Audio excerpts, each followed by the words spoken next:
How are you rewarding people that have done all that once they get inside the city? Well, the city is the reward. So there's kind of this big quest chain, this big adventure and mystery, and then the city itself is the massive payoff. So it's the new high-level hub in the game where people can meet and socialise, they can train their skills, they can play the stock market, they can trade amongst themselves. It's a new, somewhat exclusive area that makes people feel that this journey they've taken has this really good payoff, and obviously it looks beautiful, there's tons of stuff to do. It's also a bit more convenient. We've put lots of very convenient features in a fairly close, in close proximity. So it's also a nice reward for high level players to have reached this level and kind of get exclusive access and all these little perks. What are the different areas that people can explore once they're inside the city?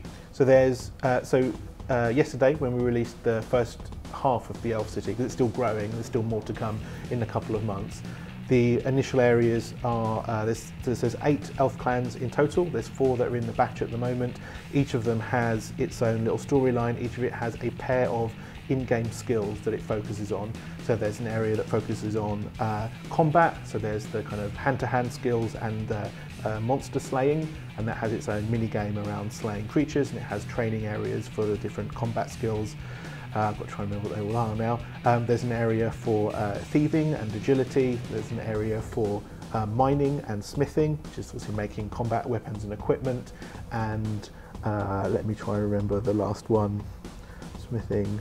And there's an area which is kind of natural production, so like wood cutting, crafting, where you can make stuff out of the natural environment. And there's a range of farming patches in the game as well. So there's lots of things you can grow and craft and create. When it comes to RuneScape 3 and the new engine you guys introduced, what does that open up in building this world, this City of Elves? Well, as it's been built, we've been focusing on much longer draw distances, much richer use of colour, better special effects. Now, they all work still in the Java version. You don't need the new client to be able to play and get all that stuff. But we've tried to build a more epic vistas, create a sense of a more kind of magical and mystical place with different sort of lighting effects and the use of sort of crystal and bloom effects, which isn't something most of the rest of the game uses, not to this degree anyway. So we've tried to capitalise on it without making it an essential requirement. You guys also tap into the Welsh mythology. Can you talk a little about that? It's just always, it's just what we do in RuneScape. We try and draw on different kind of cultural backgrounds, cultural ideas. There's a lot of Nordic stuff in the game, sort of German backgrounds. I mean, it's just a scatter of lots of things. There's really a lot of folklore from around the world, and the Elf City, we chose sort of a Welsh bias for some of the folklore and some of the kind of accents and cultural references that are in there. But RuneScape is absolutely full of those from lots of different parts of the world. Now, one of the things, as I was exploring the city, you have music in there. Can you talk a little about the music and how that plays a role? Yeah, absolutely. We've done a lot more with live music in recent years. In the past, RuneScape just had MIDI sounds, so very, very basic audio. And more recently, we've got in more voice and more kind of live instrumentation. So proper, very high quality instrumental music, music properly, composed specifically for different areas of the city. So as you're walking around different areas, you're getting a different feeling that reflects the story, the characters, and the kind of skills and the production things in each area.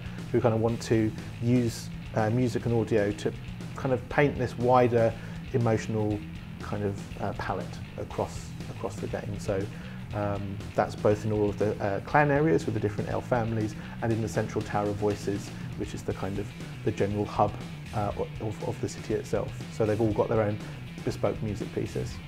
So outside of this new expansion that people can play now, what is coming in November for that part 2 of the City of Elves?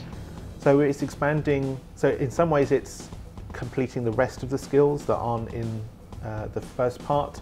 So again, I have to try and remember. So there's things like focus on there's a clan of monk-like elves who do Tai Chi and balance and agility and prayer, and we're kind of exploring all of the other clans that haven't been in the first half. So it's kind of completing the rest of the skills. It's introducing some more areas of story, and what we're trying to do when the full city is in is create like kind of a meta game through the whole thing. So there's going to be like an agility course, a route for running, leveling up your agility that goes around the whole city. The same for farming as well. There'll be kind of special hidden routes to go between all the different farming locations. So once the whole city is there, you can treat it like a big course, like a circle, and then link lots of different activities all together in a row. So there's lots of variation in that flow.